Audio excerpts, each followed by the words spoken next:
Well, good evening, everybody, and welcome to the Town Council meeting. Today is Monday, August 18th, and Emily Zimbrello, Counselor, will you lead us in the pledge, please?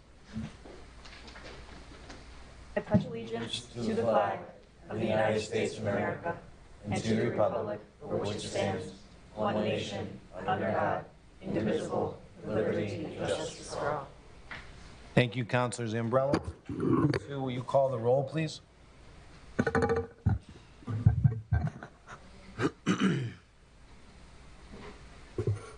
Mayor Lesser, Here. Deputy Mayor Forrest, Here. Councilor Bailey, Here. Councilor Carbone, Here. Councilor Clancy, Councilor Durick, Here. Councilor Rhodes, Councilor Timbrow, Here. Councilor Zimbrello. Here. Thank you. Thank you, Sue, and welcome back, everybody, counselors and public. We have been off for a month. As most of you know, we have a little lighter schedule in the summer, one meeting in July and one meeting in August. It's good to see everybody. The first item on our agenda tonight is the presentations on the Complete Streets report, and I believe that's Dave, our town planner. So, floor is yours, sir. Thank you, Mayor. Good afternoon, everyone, or good evening, I should say. My name is David Elder. I'm the town planner, and with me is Derek Greger, the town engineer. And I started just under a year ago, and I inherited a very active bicycle and pedestrian initiative and lots of activities that are under construction. And so I'm going to briefly present an annual report that is part of the Complete Streets policy that was adopted in 2020. I'm going to quickly go through an overview of the policy itself. I'm going to run through some of the metrics that are included in the policy that the town is supposed to report on. And then I'm going to just do a quick overview of some of the larger projects that you're all aware of, and it shouldn't take more than 15 minutes. And then I have some time for questions if there are any. Thank you. Please proceed. So with that, as most of you probably know, the town did adopt a Complete Streets policy in 2020. The purpose of that policy is to support the needs of all users of the transportation network by providing connections to local and regional destinations through safe, convenient, and accessible infrastructure, and providing guidance to ensure infrastructure improvements for pedestrians, cyclists, transit riders, motorists, and persons of all ages and abilities are considered and applied to the extent feasible, which is important, when developing or redeveloping infrastructure within the public right-of-way or as part of private and public projects. It also included the requirement for annual reporting, which is why I'm here with you this evening. So when the policy was originally adopted, tonight's report is going to include the years of 2021 through 2024. The delay is largely due to the fact that when the policy was originally created, it identified a number of metrics that needed to be reported on. Those metrics at the time didn't necessarily exist outside of a project. So when a project is done, for example, a reconstruction includes a certain amount of pavement, a certain amount of line striping, curb ramps, sidewalks. Those are all individual elements. They weren't always captured as separate elements to be reported on. Derek and his engineering team have worked on that since the policy was adopted, and now we do mostly have metrics for most of the items that we are reporting on. So we do anticipate that in going forward every year we will be able to provide an update to this report. Just an overview of some of those metrics. They are numerous in nature. I really put the same information in 3 different graphs. There's a lot on this slide, so I'll just leave it up there for a minute to let you all look at it.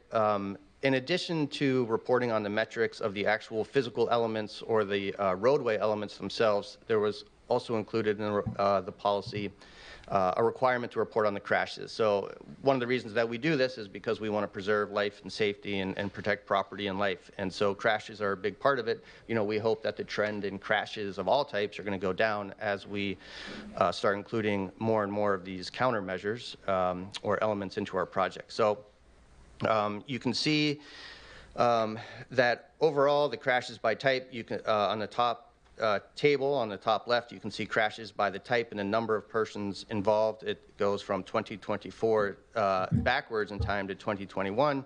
You can see that we have decreased. In 2024, there were less crashes in 2021, but the number is still very high. The number of crashes are higher now nationwide than they have been. Really, the pandemic accelerated it tremendously, but really since 2010, they've been going in the wrong direction. There are a lot of reasons for what that could be, but Wethersfield is not alone in adopting complete streets policies to combat, to the extent they can, those crashes. So we want to see those crashes go down. Hopefully we will. Total expenditures is the next graph on the bottom left. You can see the large spike in 2023. I wanted to identify that these were two large state-funded projects. They included the reconstruction of Wolcott Hill Road, and they included another state project in Old Wethersfield that included a number of pedestrian safety improvements, and I have a couple of slides and some project details and a few slides that'll go over those. If you remove that $4.7 million in state funding, the funding for complete streets elements was just around $300,000. So that number has been relatively consistent. One of the things I'll say here is that an important part of complete streets elements, and I think the town's been very good at this, is that you don't always get an opportunity to do just a solely focused complete streets or pedestrian or cyclist improvement by itself as a standalone project. So it's really important to review every project as an opportunity to include some of those countermeasures or those design elements that could help just create the level of comfort for a pedestrian or a non-motorized user of the system. So just keep in mind, that's why you see the spike in 2023, those two very large state projects. Otherwise, it's relatively stable funding. And then improvements by type. There was a list in the policy of type of improvements to track, which is what we are reporting on.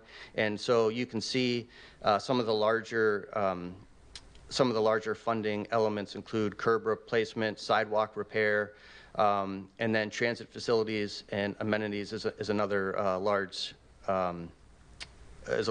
includes a large share of the total funding. And then pavement marking and town sidewalk ramp improvements are also very large improvements. And those are all very important because they're directly they directly impact and influence behavior, and they increase the comfort for pedestrians and cyclists. So even though the elements themselves in the roadway seem perhaps insignificant, they're extremely important, especially the curb ramps and having pavement markings. It's very important, in particular for drivers and driver expectancy, to have bright and visible pavement markings. So very important elements that a lot of times you don't understand the improvements of. So those are the metrics and those are summarized through 2024 from 2021. On the next few slides, I have some examples. Some of you may be familiar with these. If there are any questions on any one of these specifically, if you take a look, I will try to answer, but I might defer to Derek if there are detailed projects. I think you've seen these in one way or another through prior updates, so I'm not going to stay on these very long. And then I wanted to just provide some good examples of what we are talking about. So it's helped to visualize what is a complete streets element. And these are very good examples of complete street elements and real life improvements that have been done in the same period that we are reporting on. And I have one more slide with, actually I think I have two more slides with some current initiatives. We are in real time initiating an update to the town bicycle and pedestrian plan. Just for a minute, to take a few minutes, I think, Wethersfield has been very proactive. We recently received an award and a designation as being one of, as a bicycle-friendly community. That is a very important and difficult distinction to obtain, and we have it. I think, one of the challenges and one of the hopes that I have for the bicycle and pedestrian plan itself is that there's always competing interests, and it's difficult to make the case of why are we going to reduce the lane width on this particular roadway and not that road. And I think one of the things that this plan will help us is how do we prioritize where we start, and also be able to explain why we're starting here. So is it a major generator? Is it near a school? All those things help prioritize a limited amount of funding. There's always funding constraints, so it's going to be important, I think, for the town to have a plan that's going to help us spend the limited funding that we do have. Let's see, I'm going to keep going. And that's it for my presentation. I do have some questions, and I would say, Derek, if there's anything you want to add that I maybe went over too quickly, I'd be happy to take some questions. Thank you, Dave. Appreciate your presentation and all the work that went in. Councilors, any questions for town planner? Well, I'll just say thank you to you and Derek. I know, Vlada, you've been involved in this too, and this is really important for the town as we become more bike and walk friendly, and improves the quality of life for all of our residents. And these improvements that you have all been working on is really important, and again, improves the quality of life for all of us in Wethersfield. So thank you. Thank you very much. Thanks, Derek. Okay, well, moving on, we have no hearings tonight. The next item is item D, which is public comment. And as I do before the first public comment, I'm going to read this. During public comment period, members of the public will have 5 minutes to speak on any issue. We have a lighted timer at the podium to help each speaker be aware of the time remaining for them to address the council. When you step up to the podium, please state your name and address. And at this point, the green light will come on showing your 5 minutes have begun. The yellow light will come on when you have 1 minute left. At this time, we ask you to begin to wrap up your comments. The red light will come on at the 5 minute mark, and I will ask you to complete your comments. I ask that you address your comments to the entire council and refrain from speaking directly to or about an individual council member or the audience. I also ask that you refrain from any derogatory comments or personal attacks, and please remain respectful. This section is for public comment, and the council will generally not engage in dialogue during this portion of the agenda. If any follow-up is needed, please leave your name, contact information with the town clerk, and the town manager will follow up with you. So at this time, I open it up to the public. Who would like to speak first? And when you go up, please state your name and address. Yes, Johnny.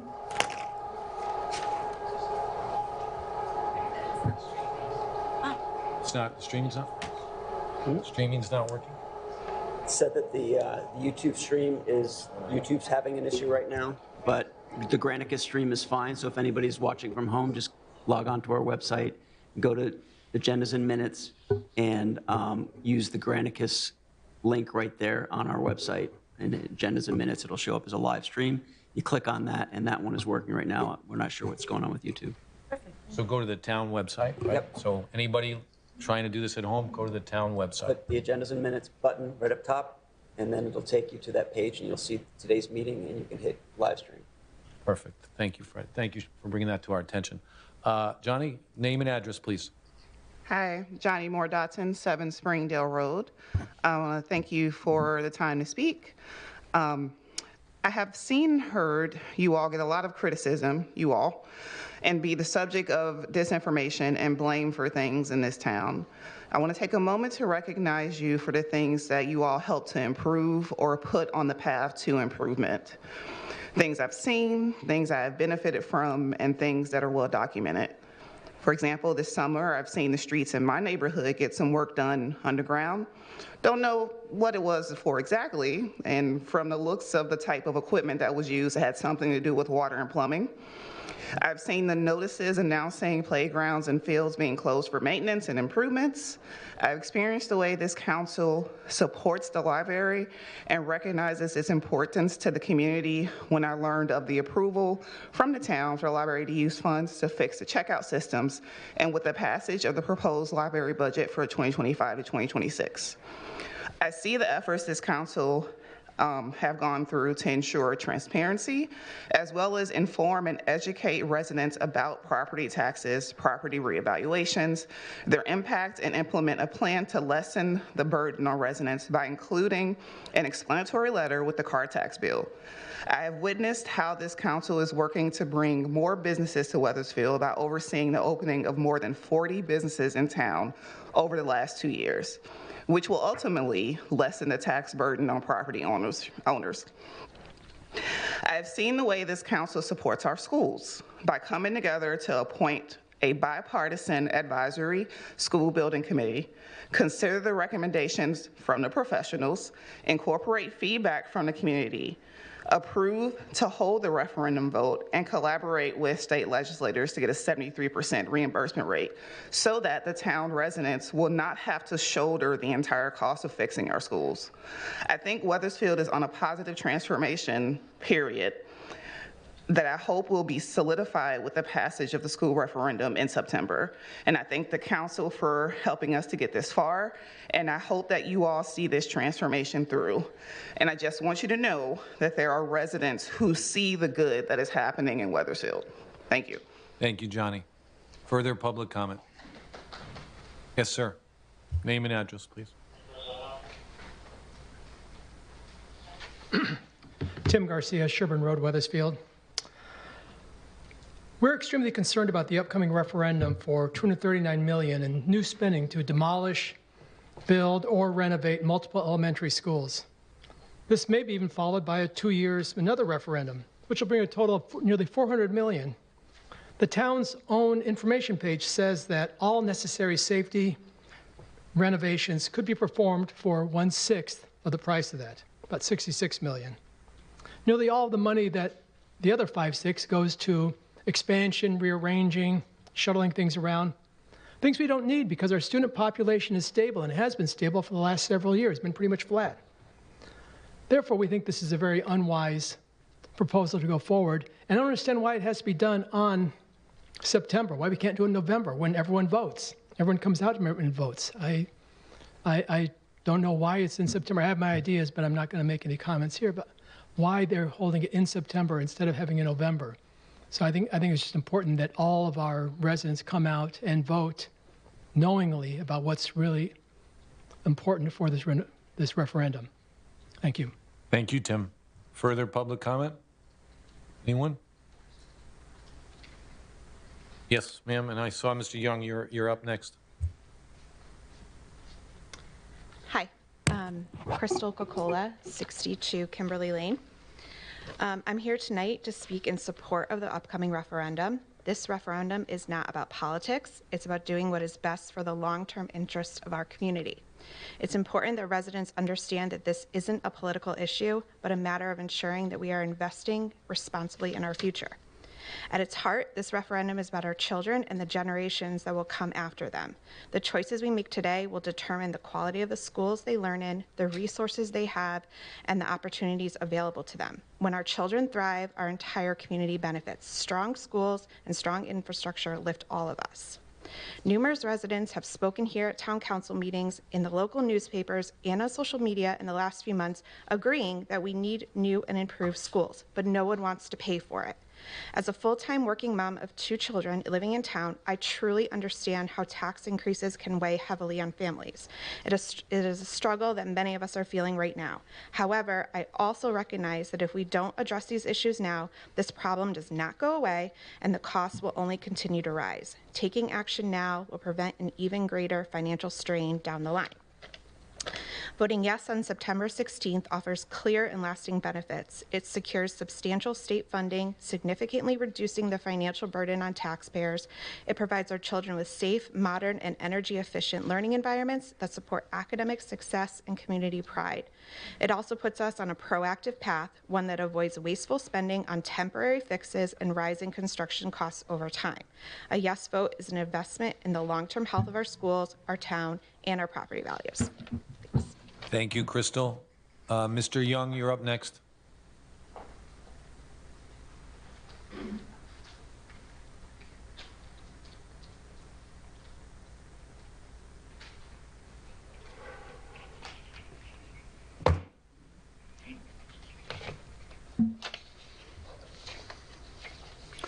Good evening, Robert Young, 20 Copper Mill Road.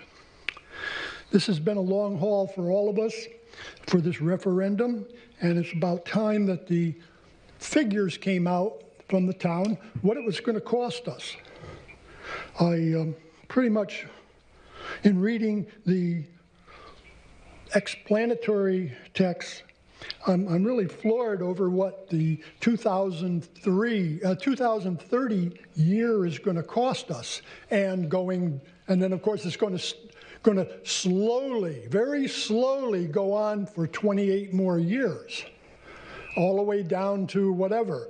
But the fact is, it is an extremely high amount of money to tack on to the citizens, with also the regular hits that we get from our town council for the annual operations of the town.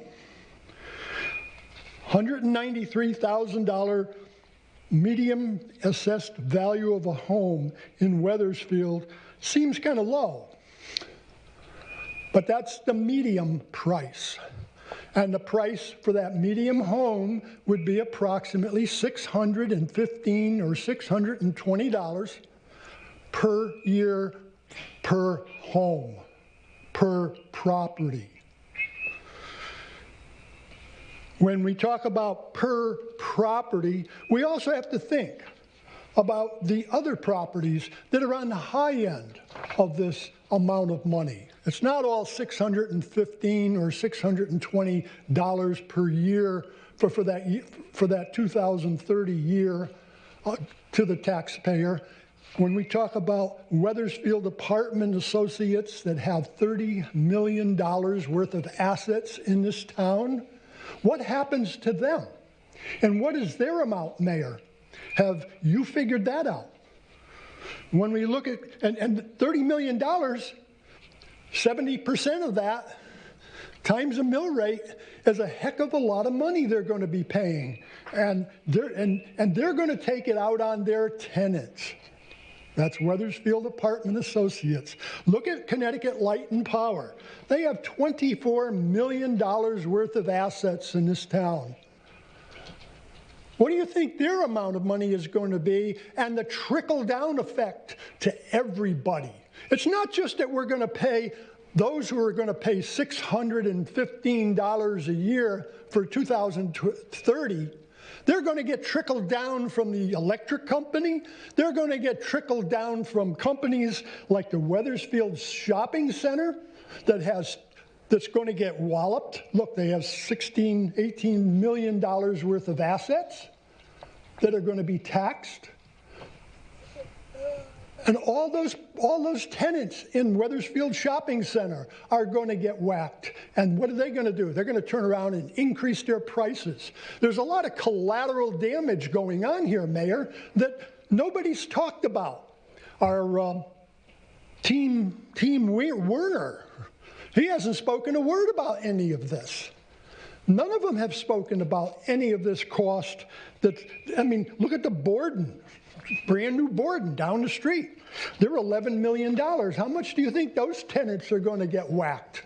Also, if a person that owns a house is valued at $193,000 is going to get a $615 or $620 increase, what do you think the $11 million is going to be to all those residents that are in there that are renting and businesses that are renting? Everything's going to go up, up, up, and we're going to have continuation of inflation, just like COVID money created here. All this creation of inflation, we're going to continue seeing it, and everybody is not going to just pay what you say on the explanatory text. We're going to end up paying much, much more because of all the collateral damage, and it's all on your shoulders, and it's all on Team Werner's shoulders. This is terrible what you're doing. I guess my time. I still got more time. And then Team Werner. Team Werner says $239 million, and we're going to get what? 72% back from state of Connecticut. But within in that analysis, he's not talking about the $20 million that is not reimbursable by the state, Mayor. Now that trickles back down to only 63%. And who knows, it could even go down lower. Our deal may not be the deal that you're telling us it is. Thank you very much. Thank you, Mr. Young. Further public comments? Mindy, yes.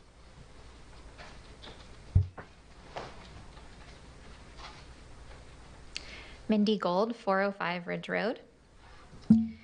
I am so excited to be here tonight, less than 30 days away from September 16th, thanking the council and speaking in support of the elementary school referendum. At a past meeting, I spoke about Emily Oster's idea of a secret option C, the option people wish existed but doesn't. That's exactly where we are with the schools. There is no no-cost option ahead of us. Not now, not in 5 years, not ever. The question before us isn't whether or not we spend money, it's whether we spend it wisely. We already know the cost of doing nothing, tens of millions in Band-Aid fixes that don't address safety, security, or HVAC systems that can't even be repaired because parts no longer exist. That's not responsible planning, that's throwing good money after bad. Supporting a healthy, thriving community requires investment. That's what taxes are for.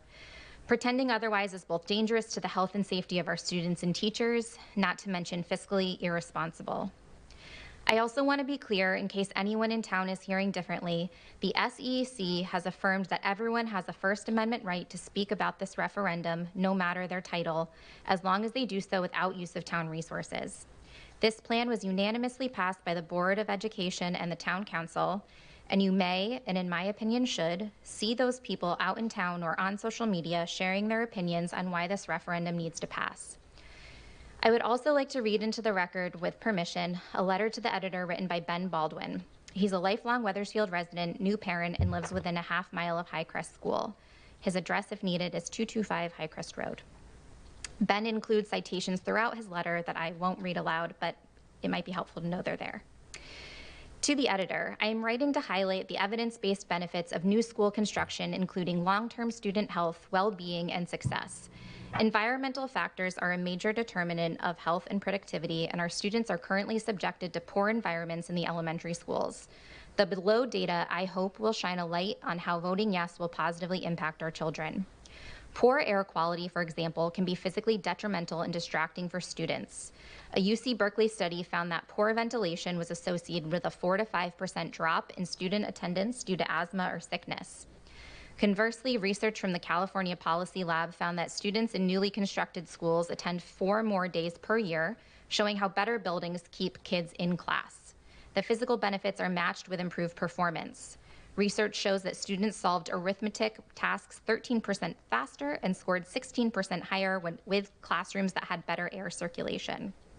More daylight exposure means a better circadian rhythm and higher cortisol levels, which help toward a more productive student body. In a study of over 20,000 students, those in classrooms with more daylight progressed 20% faster in math and 26% faster in reading during one school year. Air quality and lighting are 2 examples of new construction benefits, but there are plenty more with data to support. Think about acoustics and noise control, thermal comfort, mold prevention, and general cleanliness. When it's all put together, there are statistically significant improvements in student outcomes that go beyond the financial variable. I encourage readers to do independent research on these less talked about but critical cornerstones to better education. The longer we remain idle on this, the longer our children will not realize all of the benefits that go along with new school construction and renovation. Please vote yes on September 16th. Ben Baldwin. Thank you. Thank you, Mindy. Further public comment tonight? Mr. Woodward, and then Sally. Bob, and then Sally, you're on second. Okay.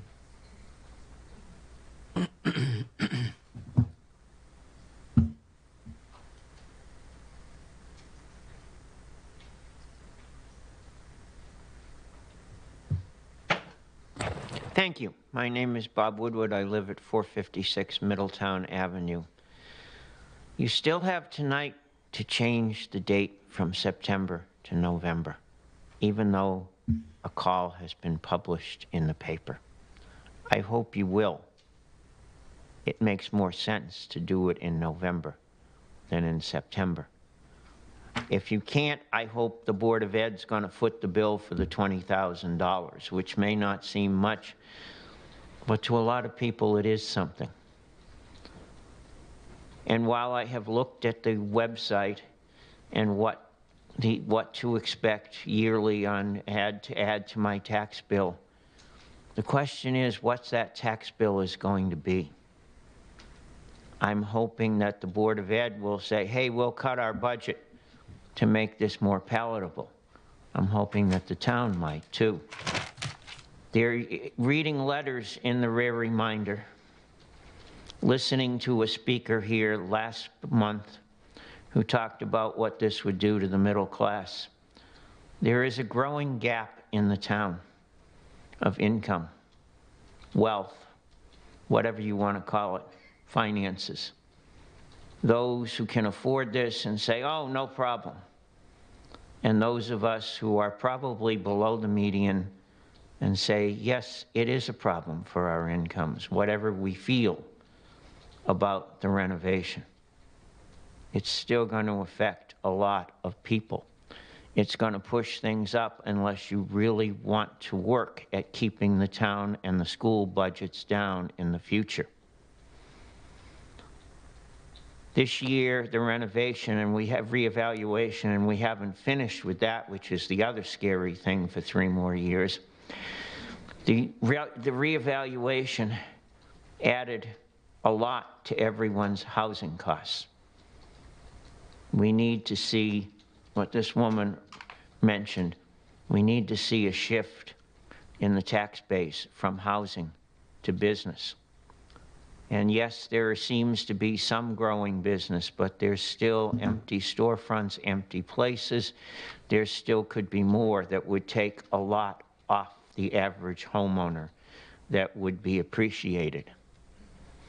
Last month, the mayor read a proclamation about the birth of our country, basically upholding the Declaration of Independence. The Declaration of Independence not only gave us a free country, it was basically a tax document, a document that said taxes have to be fair, we have to have representation, they have to be equitable, they have to be just. And they said they're not in 1775. Can we still listen to those words in 2025, 250 years later, and somehow get these taxes down for all of us, for the benefit of all of us? That would be deeply appreciated by most of us. I don't care where my house value goes. I read the Sunday paper and I know what the prices are for sales in the town. If I sold my house for what it's worth, I don't think I could buy anything else in the town. This is where the town's going. Let's try to make the town a little fairer for everyone. Let's put this referendum in November. Let's get budgets down and balance the cost of this and make it something that all of us can support. Thank you. Thank you, Bob. Sally, you're up next.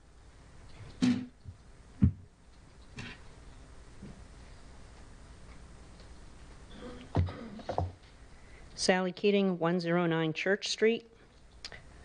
First off, thank you. I appreciate being able to come here and address the council.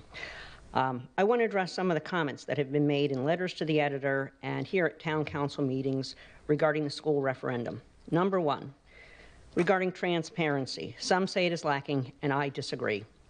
All the town council meetings and Board of Ed meetings are public meetings. Town council meetings are televised, and if you can't attend or watch them on Monday nights, you can catch up on YouTube on your schedule. From the time the building committee was established, all of those meetings were public. The minutes, like those of the town council and Board of Ed, are on the town website. I have talked to members of each of these 3 groups and have always found them to be honest and open about the process and the plans. If some think there's a lack of transparency, what information are you looking for? The email addresses of the town council and Board of Ed members are on the town website. If that doesn't work for you, call the town manager's office. Number 2, regarding the lack of information about the referendum. Again, the meeting and the minutes are public. On this recent, I'll call it recent, go-around with the elementary schools, we have been talking formally about fixes for our schools since 2017. There were facilities assessments done in 2018 and 2023. Public documents, and they're there for the asking. Over a year ago, Joan Hunt from the Rare Reminder started writing articles about the referendum and what was being discussed. The issues of the Rare Reminder come out weekly, and she does an excellent job of reporting on the activities regarding the school referendum. My understanding is that every household receives the Rare reminder. The cost. For those that have not heard, our state representatives have secured an average of 73% state reimbursement for Highcrest, Webb, and Charles Wright. So Wethersfield residents will not pay $239 million. We will pay $88 million. One of my favorites, someone referred to one of the schools, we're going to tear down a fine school. Highcrest may be full of incredible teachers, students, and staff, but the building is far from a fine school. A few years ago, a friend of mine happened to meet the architect of the building, and he apologized to her for the building. The layout of the school is terrible on so many levels. If a child is crying down the hall 15 feet away, you can't see the child. You don't know what's going on. This hallway is circular. The roof lines, the poor security, the very small and the very large classrooms are other examples. I visited the school while it was in session. There was a 5th grade class with 23 students in it. 2 were absent that day. I had claustrophobia after being in the room for 10 minutes. There's no storage in the building. They have 2 Eagle leasing truck bodies behind the school for storage. The teachers use every available wall space to put up shelves and put bins on the shelves. The heating system consists of the old-style heatilators. Teachers cringe when they have to turn them on because they spew out so much dust. Outside the back of the building, the concrete is spalling and asphalt is crumbling. There is a wall behind the school where on the weekends, the kids sometimes use the wall to get up on top of the building. I joked with Mrs. Morey, it's too bad they're not up there to fix the roof. That's a liability. Highcrest regularly has buckets and garbage cans around the school to catch the rain, and in some areas, they actually use caution tape to cordon off the areas so that the soaked ceiling tiles don't fall on anyone's head. In one bathroom, there's a permanent stain on the wall where the rainwater has entered the building during every rainstorm, and the rainwater also gets to porous surfaces where mold forms. How much mold is there? We don't know. I have heard that there are areas in Charles Wright where it smells from the mold. At Emerson Williams, some work was being done a year or 2 ago, and they uncovered mold and covered it back up again. A few years ago, I asked Sally Katz how old the roofs are. She told me that's difficult to answer because the roofs are so large and we never appropriate the funds to replace the entire roofs, so they're done piecemeal. The recent work at Highcrest is an example. Number 5, we are doing this to avoid $68 million in renovations. The $68 million, I believe, the resident using a fake name in the rare reminder was referred to as the do nothing option. That do nothing option. Sally, your time is up. Please wrap up. That do nothing option would last us 10 years, give us 10 years. Thank you, Sally. I have much more, but please vote yes. As you know, we have another. I know. It's the right thing to do to vote yes. Thank you, Sally. Further public comment, Scott?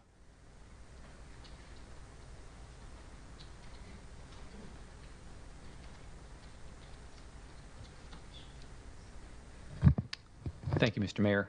Scott Wands, 4 Avalon Place.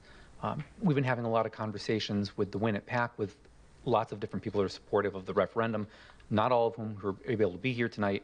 Wanted to share one from Lisa Evans of 147 Dudley Road, who I think is representative of the good conversations we've been having and the types of support that we're seeing for the referendum. Lisa has 2 children, aged 8 and 10. They're not going to benefit from this. They will be too old by the time the schools are ready. But she feels very strongly about voting yes. She's a teacher in the Berlin school system, and when her school in Berlin was renovated as new, she could not vote for it because she's a resident of Wethersfield. But she knew firsthand that the Berlin school needed to be renovated just like ours and wanted to share this with us tonight. Thank you for reading this on my behalf. As a resident of Wethersfield my entire life, and having chosen to raise my family here, I want to urge voters to get out and vote yes on the 16th of September for the school referendum project. The time is now. We will not get an opportunity like this again. Almost 75% state reimbursement and 3 schools will not be something we can get if we push this project down the road. For all voters that say this is not their responsibility, they don't have kids, they aren't affected, or I paid my dues when my kids went through, it is someone else's turn to pay. A no vote would be blocking the next generation for helping.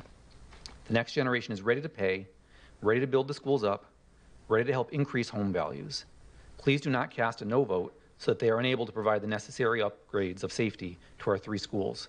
Do not vote no so that we cannot provide a facility better equipped to help our grades 5 and 6 students have the appropriate infrastructure to access better programming in the STEAM fields to help them advance academically.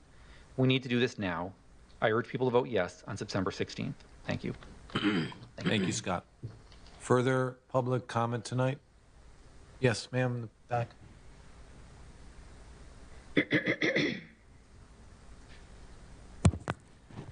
Good evening, Diane Fournier, 103 Whippoorwill Way. Thank you for the opportunity to speak tonight. I just learned about the school referendum at a July 4th picnic. Not knowing anything about the project, I started reading town council and advisory committee meetings, excuse me, reviewed the renovation master plan, the referendum bond information posted on the town's website, and pretty much anything that was available so I could get a feel for the project. I learned a few things. The estimated cost of Phase 1 referendum, as we all know, is $239 million. Of that amount, as we also know, $88 million will be passed along to our taxpayers via the issuance of bonds financed at an interest rate of 4.75%. The $88 million represents 37% of the total cost of Phase 1. The state's reimbursement is projected to be $73. However, when ineligible expenditures are included, the bottom line is not 73%, it is 63%. So I would appreciate not hearing that we are getting 3 for the price of 1 anymore. I think you have to address the council. Sorry, I'm looking at you, aren't I? Yeah. Okay, I'll turn around. Please, Diane, thank you. My first time. The Phase 1 tax implications. As noted in the town's projected financial impact statement, this was mentioned before, but now I'm going to take a different route. For a home assessed at $193,000, the taxpayer will pay in excess of $10,000 over the 20-year bond period starting in 2028. For a home assessed at $386,000, the taxpayer will pay in excess of $20,000. More than $386,000, you will pay even higher taxes. This is just out of reach for so many people. Keep in mind that these figures are based on the current mill rate. I think we're all aware that much can change in mill rates during a 20-year period. These Phase 1 taxes will be on top of our annual town taxes and taxes on any other new projects. Based on the state bond funds expected to come our way, a very large wish list was created. Hence, Phase 2 sounded like the next necessary step. Phase 2 is estimated to cost between $138 and $160 million. It is unknown at this time what the state reimbursement will be, if any. So now the school project to make our elementary schools safe has grown to nearly $400 million. I suspect I'm not the only resident who thinks this is absolute insanity. If the Phase 2 referendum projected in 2028 passes, we will add yet another 20-year bond period. Please note that the financial impact report posted on the town's website makes no mention of Phase 2. It includes financial impact information for Phase 1 only, but we know if it passes, there will be further taxes to pay. Annual town taxes, Phase 1 taxes, Phase 2 taxes, and taxes on any new projects. Does this sound like a town you're able to afford to live in? Probably not for me.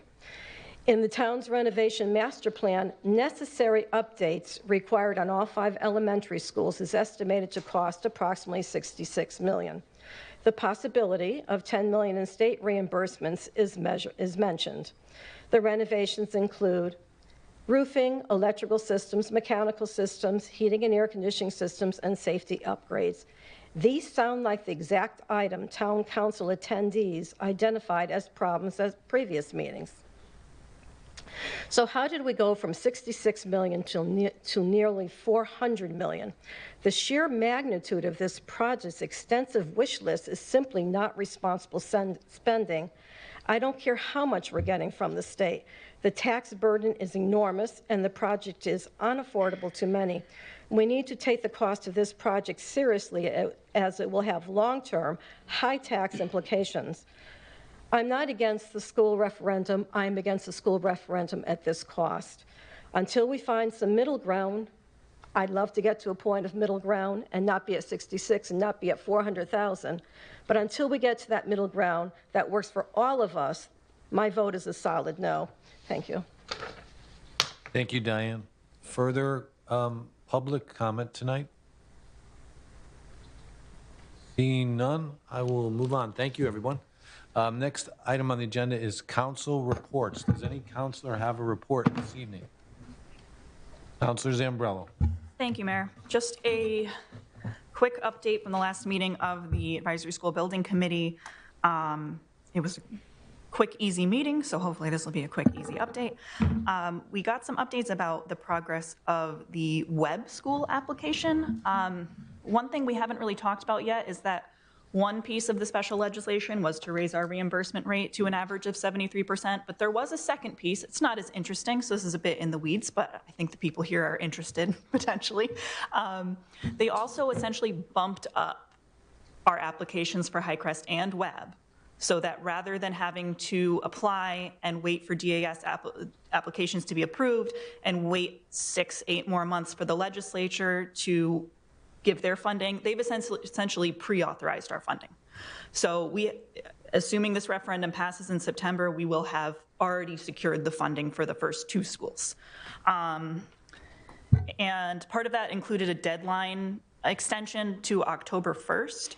So that means that as long as we pass the referendum in September, then both of these school applications will be ready and submitted.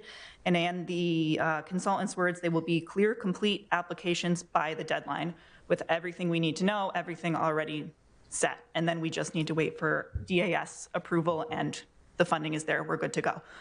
It really potentially speeds up our timeline for the prep that needs to happen, which is great. So in their words, this is an advantage. Funding for the first 2 schools will be available immediately.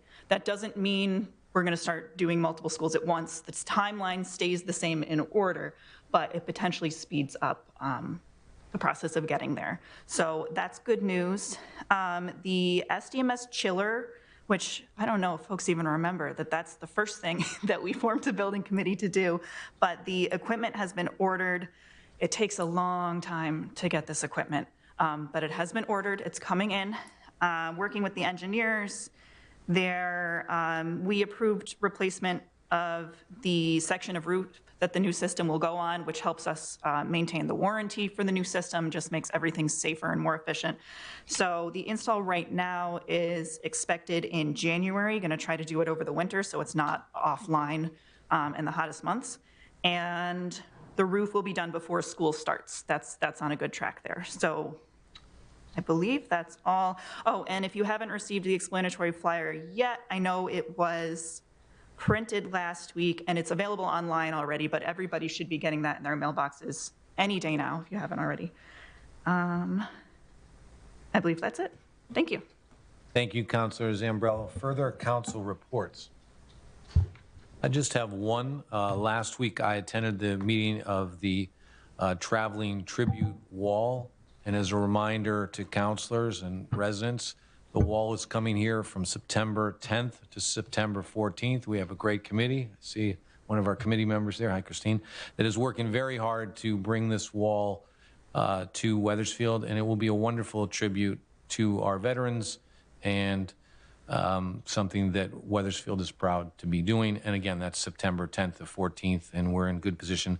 Town, thank you. The town has done a really good job in terms of the police chief was there at the meeting and making sure that all the stuff that we were doing fit into the overall plan. That's all I have for council reports. And seeing a report, yep. Ceremony at the memorial's on the 11th, though, correct? Yes, I believe at 11 o'clock. It hasn't been finalized, but it is on the 11th. Okay. Yes. I just wanted to make sure. Thank you, Councilor Carbone. Moving on to councilor comments. Council comments, Councilor Bailey. Could we remove item 6 off the consent agenda for conversation, bring it up again next meeting? The 130340 contract? Does that need a motion, or do we? He can pull it for discussion, and then you can determine what you want to do with it when it comes back up after you vote on the rest of the consent. Okay, so it's pulled off of consent? Yep. And do you want to have it as an agenda item, or do you want it? Yeah, we just put it on next. Well, no, it's if you pull it off consent, it'll be, once you vote on the rest of the consent agenda, then that item is now be discussed by this council, and the council needs to decide what to do with it, whether you vote for it or whether you're going to push it off to another meeting at that time. But it's right That's after. fine. I mean, Erica, our HR rep, is not here, so. Yeah. I mean, we can talk about it all we want, but. So it's pulled off the consent agenda, and then separately, we will have a motion. That's fine. To move it, which is fine, if it has the support of the council. Anything else for council comments? I have Councilor Rhodes. I just wanted to remind people that there are, with school approaching, there's all kinds of fun things still happening in town and lots of community opportunities for people to gather and enjoy what Wethersfield has to offer. So I know many people saw Hamlet down at the Keeney Center, really outstanding free theater that people got to enjoy. And then this coming weekend is Porch Fest, which I am sad that I'm going to miss. I'll be out of town, but I just really encourage people to check it out. It is a wonderful, wonderful day of community together time, music and conversation and fun and food, and just a really great day for the community. So I encourage you all to go out and check it out. Thank you, Councilor Rhodes. Further council comments? Councilor Carbone. Thank you. That just reminded me of the night out event that we had at the Pitkin Center. I'm just going to say it was so hot. I'm sorry if I must have said that 50 times that night, but it was a great night. The community came together. I love it when our first responders, our police, we all get together, and it's just nice. It's a wonderful thing to, I was going to say take the edge off, but it's just wonderful when they can see each other as people and not as always providers. So it was really great. I was going to make another point, but I forgot it. So thank you very much. Oh, yeah, there is the point right there. So backpacks, thank you. Back to school, you were talking about that. So if anybody needs supplies, help with backpacks, anything like that, please reach out, because we have our youth services there. I think, did they just give the handout, or is it coming tomorrow? Could you please? But again, reach out to the town. We're here to help, and that's it. Thank you. Thank you, Councilor Carbone. Any further council comments? I have a few, and let me also start with National Night Out and thank Officer Knapp for cooking me a wonderful hamburger, which I enjoyed. Thank you, Officer Knapp. But it was a great night for us to thank the police for all they do for us, and for us to be together as a community with the police and enjoy the camaraderie and the good hamburger. So thank you. Porch Fest was already mentioned, but if you're going, we typically get over 5,000 people. I think last year I had to park in Glastonbury, so just be wary if you go down there. We have the yoga, I believe, starts, anybody does yoga, 9 o'clock, I think? 9:15. There's yoga in the morning, and then Porch Fest runs from 9 to 5. I already mentioned the wall. I do want to mention yesterday, I also saw Officer Knapp working hard there as well, was the marathon. This is the Hartford Marathon Foundation that for 21 years has held a 5K and 10K in Wethersfield, in Old Wethersfield. This was the 21st year. And unbelievably, some of you probably aren't aware of this, we had 1,100 runners. 1,100 runners in Wethersfield yesterday. Great for our community, great for our town to have that, and hopefully they'll be here for years to come. And the only other one I'll mention that's coming up, September 6th, the Chamber of Commerce has a Corn Fest, which they had stopped doing for a while, but it's back. And I believe, is that at the Cove? Corn Fest? Yes. Used to be on the Broad Street Green. I believe it's at the Cove. It's at the Cove. And that's all I have for council comments. No one else has any town manager report? Mr. Town Manager. Thank you, Mayor. Just a couple items. Something we also attended about a week or so ago was the Summer Youth Employment Program graduation. The mayor was there. I was there. I just want to give a shout out quickly. For those of you that aren't aware of it, it's a program that's funded through Capital Work Workplace Partners, and the town applies for the funds. A number of students are hired by local businesses and by the town to actually get work experience and life experience, and it's based upon, you know, what they want to kind of focus on in their lives later on. And we had, I think, 5 different students working here in the town: physical services, assessor's office, our office upstairs. And we also, several businesses also sponsored children working in this. They get paid through the program, through this money that comes from Capital Workplace Partners. But the graduation was great. The kids got up and spoke about their experiences and what they got out of it. And it was really genuinely great to hear how much they did get out of it and how much they want to do it again, you know, in the future. They really, I think, showed the value of a program like that. I want to thank Carissa Peckrell, who's our prevention coordinator down in Social and Youth Services. She was the program supervisor for this, and she was assisted by Hannah Aforismo and Emma Lindsay, who are the program coordinators. A lot of work goes into this, working with each student, getting their timesheets and getting them over to Capital Workforce Partners, and all the work that goes into that, and just making sure the kids have everything they need. There's also a huge learning component that goes along with this. Every Monday they have class, and they talk about how to write a good resume, how to do a letter, how to do interviews. So all that kind of stuff went along with this. So it's a great program. I think they did an excellent job, and I want to thank our staff for that. And I think everyone else mentioned the other events. I will mention, too, there was mention of the explanatory text. It is on our website. It will be mailed to every resident in town. It's with the printer now. They will be mailing it out in the next few days. I know it's a big order. It's over 11,000 mailers.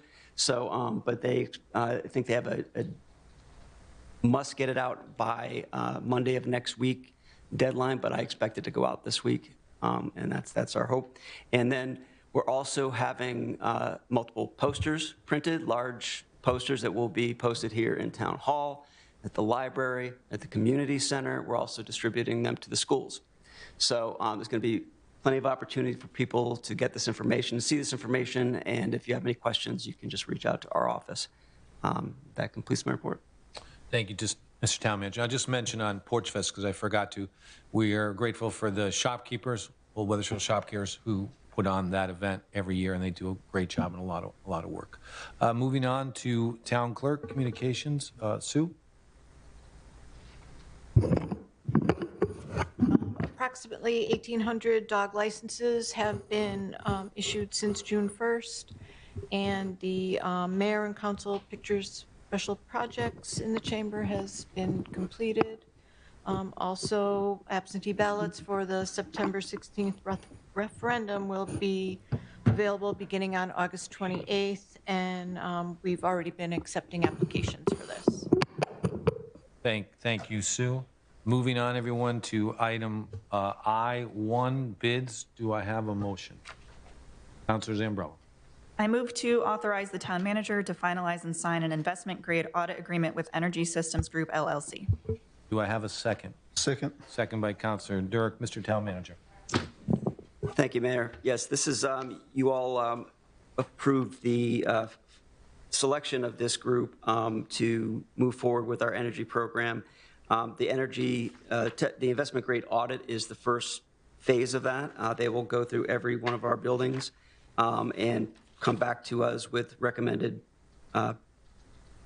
projects that could both save energy and funding, and also allow us to upgrade our systems. And the money to do these projects will come through the savings that will be generated, and they guarantee those savings as part of this process. But it all starts with this investment-grade audit, and so we're just asking for your approval to move forward with this contract. And I know that Deputy Mayor Forrest is on the line, and he was involved in this project from the very beginning. I don't know if he wants to add anything. Thank you, Mr. Town Manager. Council comments or questions? Anyone? Councilor Carbone. Does this audit encompass all the schools?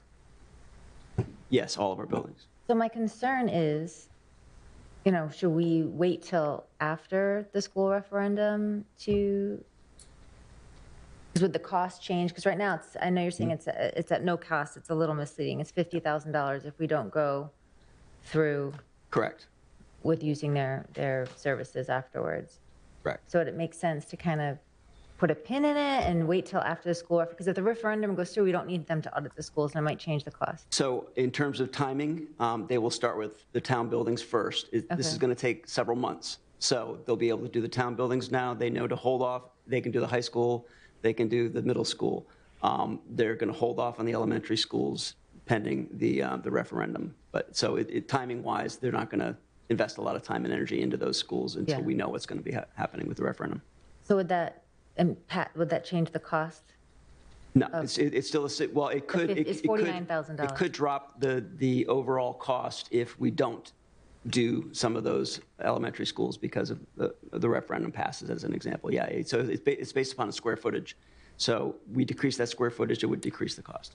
So I guess maybe Matt can answer this question for me too. So my concern is that by doing this, we're kind of locking ourselves into a contract with them unless we pay, because right now you're saying there's no cost to the town if we go through with using their services. All we're doing is approving the audit portion of this. So we're not locking into any kind of work beyond that, because that will all come to you at a later date, to come to the council, and you'll have to decide whether or not you want to move forward or not. Okay. But it will cost us $50,000, correct? If we don't move forward with any of the projects. If we don't lock in. If we don't move forward with any of the projects, yes, Then the work for the 120 days, investment grade audit, we have to pay them for their time. But if we do, it'll be wrapped into the first project, essentially. Okay. All right, I'm good, thank you. Thank you, Councilor Carbone. Further council comments or questions? Seeing none, we'll call the vote. All in favor signify by saying aye. Aye. Aye. Aye. Anyone opposed? Passes. Sue, you have that? I think it was unanimous. Moving on, item J, the consent agenda. Do I have a motion? Councilor Zambrello. Consent agenda minus the one item. Oh, minus the one that Councilor Bailey on item 6 is removed. Does she need to say that in the? Yes. Yeah, okay. I move consent agenda items 1 through 5 and 7. Do I have a second? Second. Second by Councilor Rhodes. Any discussion on the motion? Seeing none, all in favor signify by saying aye. Aye. Aye. Anybody opposed? Passes. Thank you. So, Mr. Town Manager, do we take up item 6 now? Yes. We do. Okay. So, You just get the motion first. yeah, will the motion to table or whatever we want, this motion? This recommended motion. Okay. And then we'll discuss and Yeah, decide. perfect. Councilor Zambrello.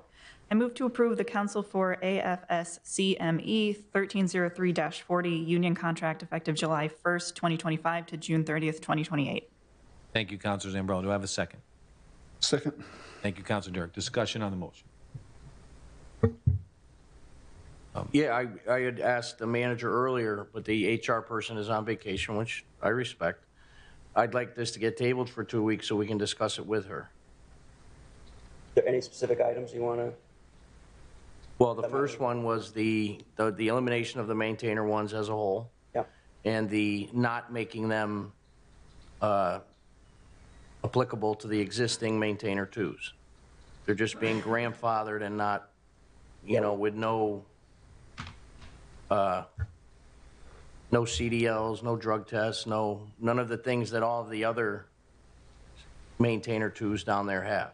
Yeah, so for the rest of the council's understanding, so I did reach out and get the clarification that, as you all heard in executive session previously when this was discussed with you all, the part of this contract, the biggest thing is moving them to the new pay scales that we did as part of the classic compensation study that we're doing with each union as we renegotiate these contracts.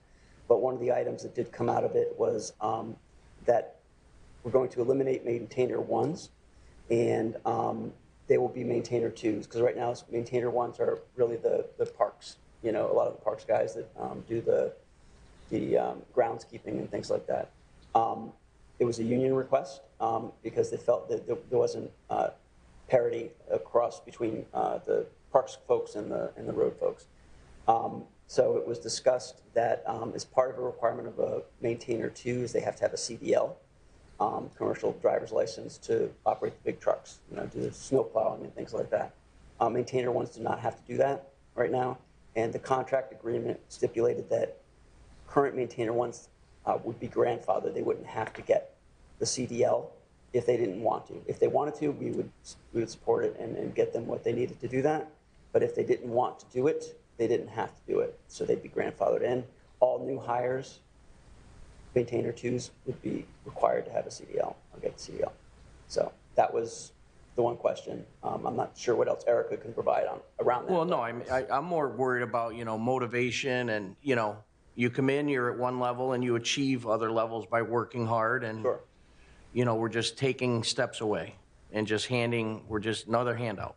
Yeah, and the current maintainer ones would all be at lower steps than the maintainer twos that we have. They would have to start at the lowest level.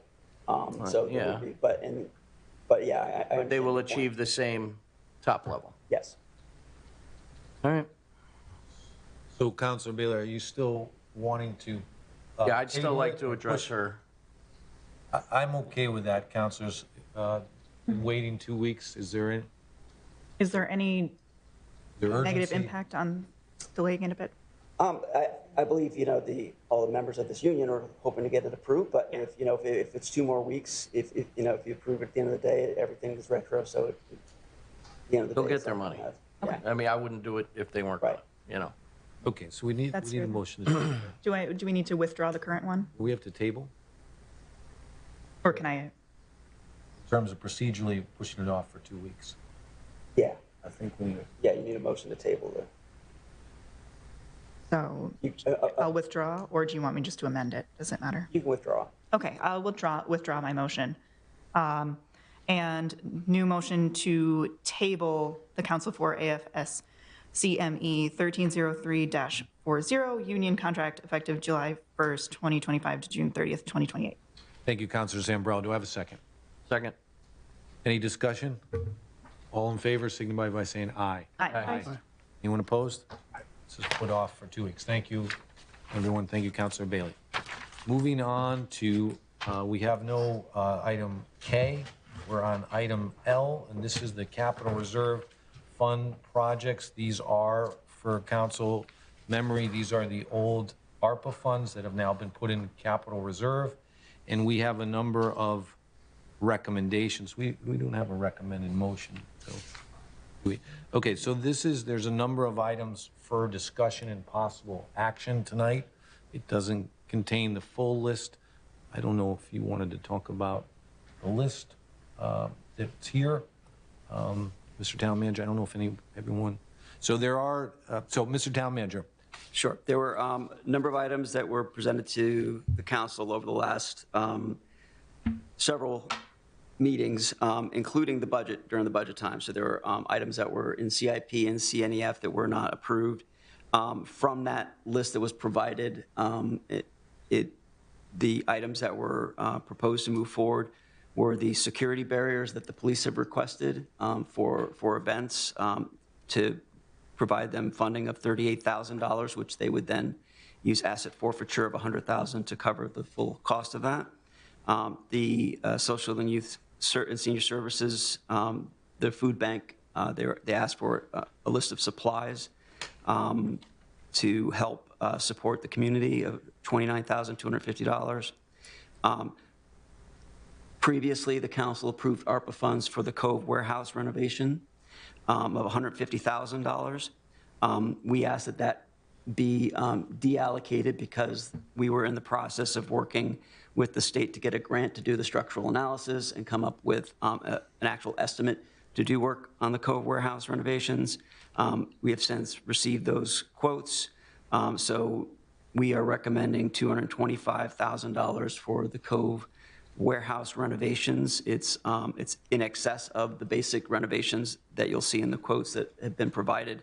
But we kind of added extra because every time we do a bid lately with tariffs and everything else, we see a huge increase in the cost. So we just want to make sure we have enough to get the work done for that. Old Wethersfield parking, we are asking for $250,000. That's for behind the firehouse to expand that lot and add a number of additional spaces. It's going to increase the total spaces back there to around 60 or 70. I can't remember the exact number. But this also includes portions of the Deane Stevens property, and we've been in negotiation with them for quite some time to get their agreement to use some of their property to do this. And we've gotten to a tentative agreement with them, so we'd like to move forward with that, to have the funds to get that parking done. Basketball court repair, Old Reservoir Road, it was a CIP request for $25,000. Tennis court repair for Standish Park, also CIP request, $45,000. Town hall carpeting, that was the CIP request amount. There's a larger amount to do everything in town hall, but this kind of phases us in to do that work. We've done a few offices as we've been renovating, but this is for the main areas that get the high traffic areas, the hallways. This room, this carpeting here is over 20 years old. And if anybody has carpeting in their house, and if you keep it for longer than 20 years, I think you have an idea of what the impact of that is on air quality. And even though we have them cleaned every year, we no longer have the replacements for this pattern. So when there are stains that we can't get out, that's it. They're going to stay. We've used up all the replacements that we had over the years. So we're asking to begin that process of redoing the carpeting in this building. Police department, building maintenance systems, their controller is in need of upgrade for their HVAC and heating systems over there. So, and that's $45,000. Again, that was a capital request in the budget. Physical services trades van, we are still trying to hire another HVAC tech, but if we're fortunate enough to get one, we don't have a vehicle for them because the vehicle they previously used was taken out offline. And then $50,000 to have for the energy audit purposes. We talked about that. Even though we may not have to pay it, we need to show that we have it in case we do. So that's what that's for. And then there was a recommendation from some council members for a trolley for tourism and culture. This would be a used one. It would be used in Old Wethersfield and around town to try to alleviate some of the parking issues, particularly around events. Right now, we rent or we hire trolleys for major events, and this would give us one in-house that then we could brand it, and then we could use it for other things, not just the big events. So that's the list that I had. So Thank you, Mr. Town Manager. And if I remember correctly, we had about 1.28 million approximately of which to spend. This does not include all of those funds. This is a portion of recommendations. So open it up to council questions or comments, and we can also potentially vote tonight if we so choose. So council, yes, Councilor Carbone. Thank you. Thank you. When I was going through the list, obviously I would have loved to vote on the vehicle barrier system last time. I won't go through everything. The parking lot is my biggest concern in Old Wethersfield. Has everybody seen this before, or is this the first time you all saw this too? Yes? No? Just the map, the preliminary parking. Because I'm trying to understand how this is going to work, and if I don't, do you have it? Can they pull it down? Can we look at it? Like, I just feel like it's such a quick little, and I know it says preliminary, but I feel like there's a lot of unanswered questions. Yeah, and any ultimate design would come back to you all for approval. This is just to allocate the funds so that we can begin to move forward and get the agreement signed and things like that. There's still some steps that need to get done. We're still going to be sitting down with fire to discuss, the impact of the plan, because the optimal plan was to go through. I don't love it, I'm not going to lie. What's that? I said I don't love it, so it's very difficult. It's a difficult project, and so we had to get a lot of cooperation from multiple landowners. Yeah. We didn't get all the ones we wanted. Some people wanted to play, some people didn't. So we're trying to make the best of the situation, but we do have $500,000 that was awarded from the state that we need to spend on this project. We can only spend it on this project. On Old Wethersfield, not particularly a parking lot. On that parking lot in that location has to be specifically for that. It can't be used anywhere else. So we have $500,000 to spend on that parking lot. Correct. So why is this money coming out of, is this? Because that's not enough to do the job that needs to get done there. Okay, Yeah, so how that's much would the job be about? We're estimating it's going to be $750,000 to do that. And then, so the whole trolley for tourism, isn't that kind of, like, weren't we using a trolley? I know somebody from the historic district had suggested using a trolley to alleviate some of the parking concerns. Yep. So would we need the parking if we had the trolley or vice versa? Again, you're still going to have I don't know the majority, but a lot of the people will still want to drive their car down as close as they can get. Well, if And they so have what the we're trying to option, do, obviously. what we're trying to do is, it's the old Wethersfield parking problem is not going to be solved by one thing. It's not going to be one lot or one trolley or one anything. It's going to be multiple things together that will get us to a better place. Have you discussed expanding the parking behind Keeney? Yes, we have. And that's no-go? Is that not? That's something we're also still working through, and we're going to try to get additional funding to do that as well. I think As well, as yes. opposed to? Yeah. Okay. Again, I think it's going to be multiple things, because in the busy season, it's pretty packed down there. It is? Yeah. And then any other, are you thinking that this is going to alleviate some of the Center Street issues? Yes. Okay, because those people are always a concern. Sorry, I'm just looking at my list here. So pickleball. Just wanted to bring this up since we're talking about funds.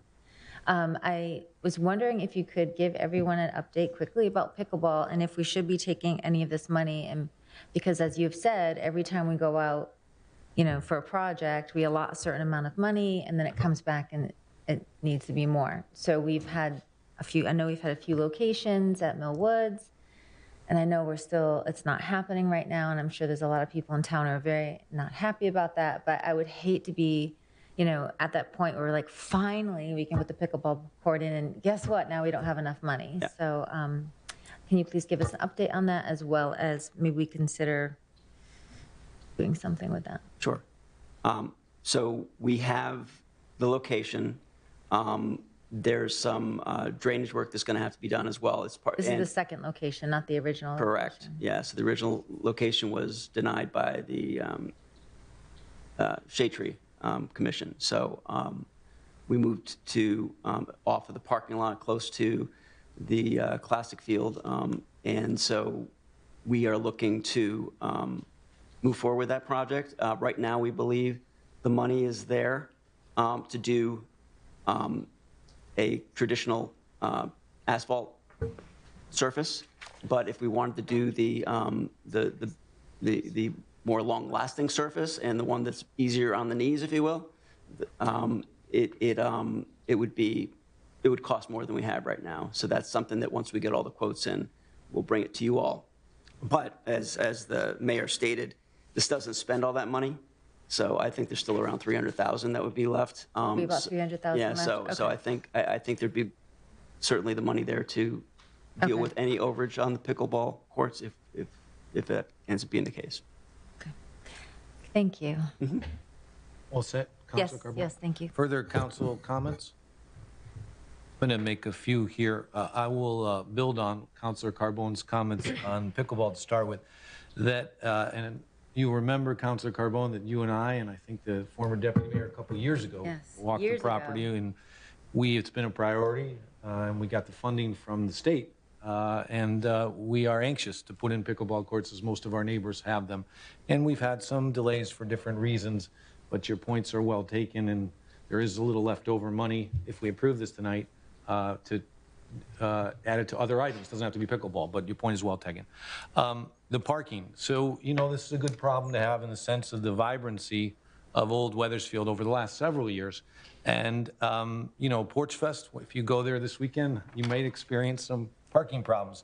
And when we potentially spend this money along with the $500,000 that was given to us from the state a few years ago, potentially along with the trolley, these are the types of things that can help us alleviate the parking. It's really important to the quality of life for people. And then the trolley, I'll just mention, I mentioned it before, we had 1,100 folks here yesterday for the marathon race. That was the runners. If you want to add their family and friends that were in Old Wethersfield yesterday, it was well over 1,100.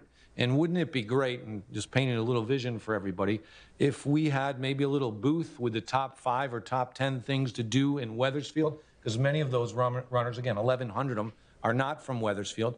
And then we had a trolley. We used to have a trolley, by the way, some of you may remember years ago. Would be able to take them to these different events and different shops and restaurants. And that's just one day when 1,100 people. So adding to our tourism and cultural opportunities. And lastly, I'll say there was a request from the food bank that, and the town manager can help me here if need be, but they are, their quarters are so tight. They need shelving, they need other pieces. This was a kind of a serious and imminent, I'll call it, request, and not really for food. We're not funding food, although they need food, but this is to expand their capabilities in terms of space and storage. So it's really important. So I think this is a good list. And if there's anybody else have any questions, we can take a vote tonight, and I would ask for that if we're ready, if there's no further questions. Again, we still have further money. You brought up some further questions for me. I'm sorry. Yeah, Councilor Carbone, of course. So obviously, this parking will go through planning and zoning. That preliminary plan hasn't gone through, and they haven't talked about anything there. And then what about the HDC? Will they be involved in the planning of this to make sure everything's okay? Because it seems to be pretty involved at the street as well. Yeah, HDC has jurisdiction over parking lots as well, so they'll the aesthetic of it.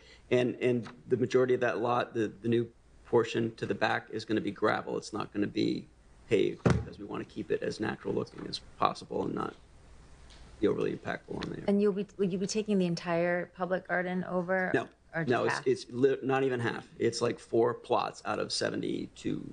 It's a small piece. Very small piece. I'm sure and everybody happy. From year to year, about 30 to 35 of them get re-upped every year by the same people. The rest kind of different people come in and take them or not. Yeah. You know, it really depends on the year. But and obviously the firefighters will be involved in addressing the parking issue too, and how to. Yeah. So one of the things that the plan does do is it really creates separation between the fire department and the rest of the parking, and it allows them to have more control over their space. The part that we don't like about it is that they're using the same entrance now that the fire department, but that's what's happening now. It would bring more vehicles in because there'll be more spaces. So that's a conflict point that we'd rather not have. We were trying to go through one of the other adjacent properties, but we couldn't get the landowner to move forward at this time. We're not giving up on that. We're still going to push and try to eventually get that. And once we do, we will close off the fire department entrance to the public. Great. And then the trolley, one last thing, any cost to, obviously there'll be indirect cost to taxpayers moving forward with maintenance, repairs, gas, that kind of, and a driver. We have to hire a driver. Absolutely. Any idea where that's going to come from? It would be a budget line item for you in the future. So we'd have to account for that. Okay. And then also any direct cost to our residents, would that be something I have to pay for? Like say that you said, oh, I'm coming to an event and it'll take me to a restaurant or event or something. Do you have to pay for that? Yes, well, I think that's all to be determined, and this is starting the process if we allocate the funds to look into the purchase of how and then much if we it costs. decide we don't want to do it, We could still, if the bids funds come in at and do something 150,000 and we say, we don't want to spend that for a trolley, that sounds too much. I'm fine with We can that. still pull all that. Okay, thank you. Sorry, it's No, Councilor Carbone, good questions. No, thank you. Further questions or comments? If we have a motion, do we need to list each item and its cost? So, Councilor Zambrella, do you have that, or do you want? I have it. All right, are you ready to make a motion? Councilor Zambrella. Yes, I'll do my best. And please correct me if I'm not phrasing this correctly in the beginning, but I move to approve the list of recommended projects from the Capital Reserve Fund. The following list: modular vehicle barrier system ×3, total cost $138 with $100,000 from asset forfeiture, so a $38,000 from this fund. Food bank supplies, $29,250. Cove warehouse renovations, $225,000. Old Wethersfield parking, $250,000. Basketball court repair at the old reservoir, $25,000. Tennis court repair at Standish Park, $45,000. Town hall carpeting, $50,000. Police department BMS controller upgrades, $44,000. Physical services trade span for the HVAC tech, $40,000. Money to complete town energy audit, $50,000. Trolley for tourism and culture, $75,000. Thank you, Councilor Zambrella. Do I have a second? Second. Second by Councilor Durk. Any further discussion on the motion? Just the wordage, it wasn't 3 times, it's 3x. Yeah. So just Did I have that right? Was it 3X? It's 3x. That's the name of it? Yes. Yeah, Just not like three we're not buying 3 of them. Thank you. Just clarifying. Amendment accept. Thank you, Council Carbone. Any further questions or comments? Just clarification, this to allocate the capital reserve funds for these projects. Yes, I move to allocate the capital reserve fund for these projects. Thank you, Mr. Town Manager. Thank you, Councilor Zambrell. If there's no other discussion, I will call the vote. All in favor signify by saying aye. Aye. Anyone opposed? Ayes have it. Moving on. M1 Charter Revision Ballot Approval. I need first a motion. Councilor Zambrell. I move to place the recommendations of the Wethersfield Charter Revision Commission as approved by the Wethersfield Town Council on the November 4th, 2025 ballot. The question shall read, shall the Wethersfield Town Charter be amended as recommended in the July 1st, 2025 final report of the Charter Revision Commission as approved by the Town Council, yes or no? Thank you, Councilor Zambrella. Do I have a second? Second. Second by Councilor Durek. Questions or comments on the motion? I will just, Councilor Carbone, because I have something. Councilor Carbone. I can't find it in my notes. I have it all over the place. So the information is going to be posted. It's going to be everywhere so people can get a feel for it. And if people have questions, obviously, they can reach out to your office. I just want to make sure everybody's aware of the minor changes that were in it. Yeah, and it's posted on our website now. You can go up there at any time. You can click on government and then town charter, and on that page you have our current town charter, and then you have the recommended amendments to that charter. And then this will be posted as well. This will be posted on the walls at all the polling places as well, the changes that are being made. So it'll be as clear as we can. Okay, perfect. Thank you, Councilor Carbone. Further questions or comments? I just want to remind the council and the public that this is a every 10-year process. We're required by state statute to review our charter, our town charter, how we do business as a town, as a council. And we had a bipartisan, a great group of folks who worked diligently on the charter revision proposals. And we appreciate all the work they did. And most of the changes are relatively minor, but they have to be voted on, yes or no, during the election. So again, this is 10 years. It's mandatory that we do a charter revision process. And if there are no other questions or comments, I'll ask for a vote on the question. M1, all those in favor signify by saying aye. Aye. Anyone opposed? Passes. Thank you. Item N, there's no ordinances or resolutions. Councilors, you'll be happy there's no executive session tonight, so we have the second public comment portion. And now I invite folks from the public again. You have 5 minutes. Please state your name and address if you'd like to speak. And who would like to go first? Christine.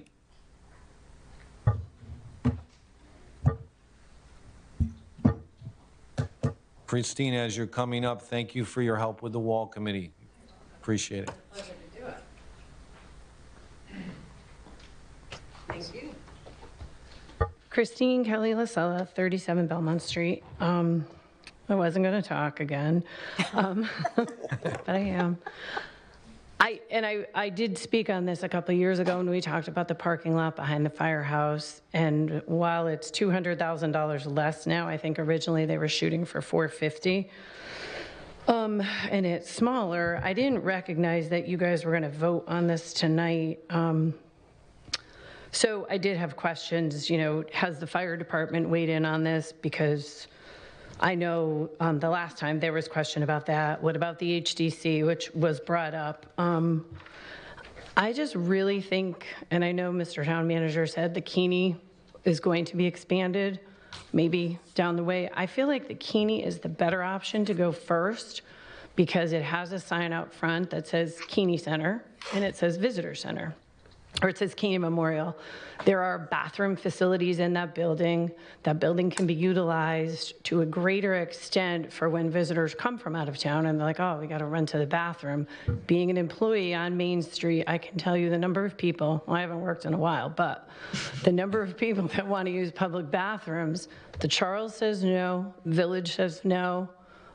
Everybody says no. The Old Town doesn't say no. I'm not trying to plug the Old Town. I'm like, come on in, you can use the bathroom. But the point is, when, pass at your own risk. But you know, when people are coming with their kids, with their moms, their grandparents, I think the Keeney is a better option.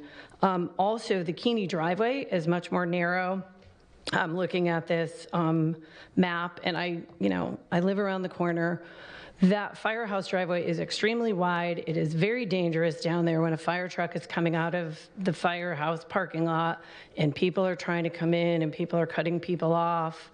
I've seen a number of people almost get hit. I mean, I see them not using crosswalks and almost getting hit. And I feel like I see what they want to do is have a one-way in, a one-way out, but the fire trucks come out of that bay and they gotta hook that way, I guess. I'm not a firefighter, so I don't know for sure, but I think it's dangerous. I'm happy to see that they only want to take 4 plots away, but I guess I'm asking, maybe consider the Keeney first, see what happens.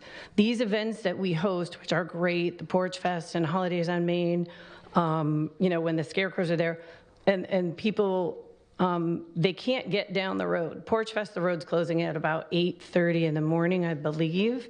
People can't park behind the firehouse even if we add more spots. They can't get to the Keeney unless we can connect that driveway to Lucky Lou's. They can swing it on Marsh Street. So I think that is a creative way to get people to be able to use the parking lots. Because Holidays on Main, the street closes at 4. And if you're there at 4 p.m., it's great, but you're not leaving until the streets open up again. So people still have to find ways, and I know we do, like there was a bus or what have you at the parking was up here at the town hall. So I'm just asking you guys really consider it. I would hate to see that money wasted and that parking lot opened up, maybe unnecessarily. I walk my dog every day down there, and there's a lot of people that work at the Charles that park in the firehouse parking lot, therefore making it look like people are parking there.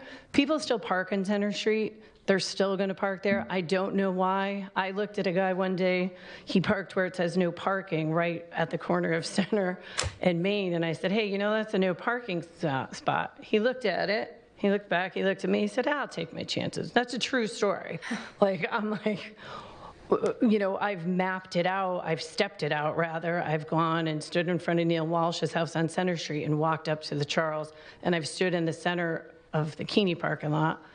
It's a much shorter distance, but for some reason people are not, I think they don't want to park in a parking lot. Their car is safer parked on a side street because they're not parking next to people, or I don't know what they think, but they don't really use the parking lot. And I don't know. I just think it would be easier to do the Keeney. That was all. Thank you, Christine. Further, Tom? Yep.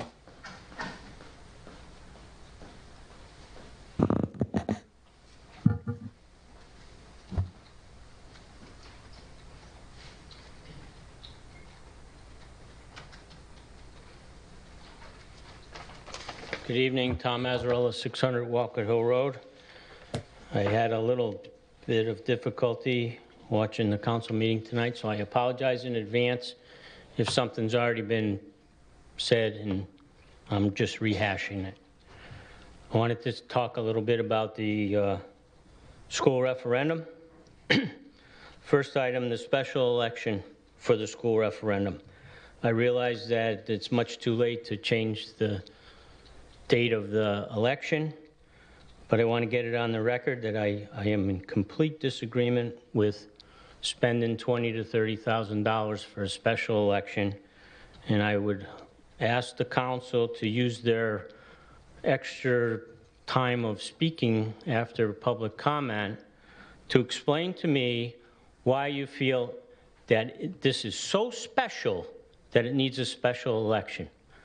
And I'll also remind you that when the high school project was voted on and approved, it took place during a presidential primary. It didn't have to have a special election, and at that time, I'm going to go a little bit on a limb, I believe it was the largest $85 million project that this town had ever approved. So I think there was no reason for that. Second item, transparency. We heard tonight and many times about all the information that's been provided to the public, the building committee meetings, the architect and construction outfit that presented all their plans, cost estimates, timelines, 5 schools, 5, not 3, 5. Now, I know that it does now say that the project is for 3 of the 5 schools, but it also says, quote, there are no plans for any additional bonding, borrowing for such projects, and thus no basis for presenting any assumed additional debt. The explanatory text, as was explained to me by the bond attorneys previously, is supposed to be factual. That is not a fact. There's numerous documents on file of a plan to do 5 schools, phase 1 and phase 2. There's no mention in this about a second phase. And what you're doing is misleading the public into thinking this is one and done. And that, I don't believe, is correct. I understand you couldn't factually put dollar amounts, but there needs to be a statement in there that says this is phase 1 of 2. Otherwise, you are shortchanging the 2 remaining schools, Emerson Williams and Henmer. And I'll remind everyone, Henmer was the worst school that people got up here and spoke adamantly about, had to be done first, and now it's done last. And Charles Wright, previously, the state wouldn't pay us wouldn't reimburse us to repair Hamner School. Now all of a sudden we can reimburse for Hamner, or for Charles Wright School. I'm sorry, I got mixed up. I asked repeatedly for documentation from the state where they denied reimbursing us for Charles Wright. Never saw it. Now all of a sudden we can do that. And third and last, my biggest gripe, there are no funds in this plan allocated for repairing Highcrest School to make it a livable school. We've heard how bad it is. Deteriorated roofs, buckets of water pouring in, rodents. The building is crumbling. Well, so if this plan goes forward to phase 2, are you going to put these kids in this school in unlivable conditions for 10 plus years? That money should have been included in this bond referendum. And people said, oh no, we can't include it. That's a false statement. You could have included it in the bond, and the state may or may not have reimbursed you for that money. So again, you have time to respond after my speaking, and I would ask you, where is the money going to come from to repair Highcrest School, specifically the roof? Thank you, Tom. Thank you. Thank you, Tom. Further public comment. Mr. Young.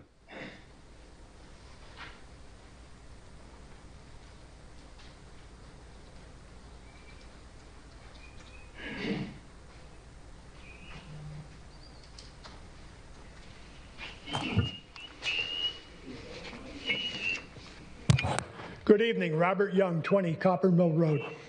Mr. Mazzarella brings up some real good points. And I've been looking for some of that information as well, but unfortunately, it's not there. He brings up the issue of transparency. It was mentioned tonight that we have transparency. That's a bunch of baloney.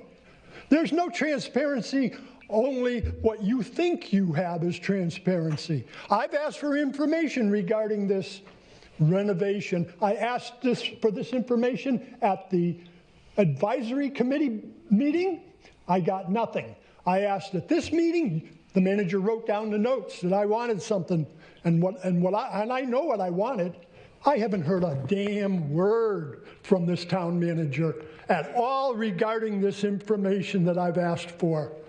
He's pathetic. He should be fired for crying out loud. Mr. Young, No, wait a minute. As a citizen, I have the right to talk about our Mr. Young, officials. Respectfully. Oh, we ask everyone respectfully. to be respectful. I when think they he should be address us. replaced, Please. Mr. Manager. I also think that the advisory board that we have has missed the boat on their objective of running this. Well, first of all, the leader of the advisory board is a member of the town council, is a member of the Board of Education. He has an obligation to the children. And in this proposal, he has under his guidance these children that are living in lower income homes. I think they call them asset limited, income constraint, employed, also unemployed, better known as Alice.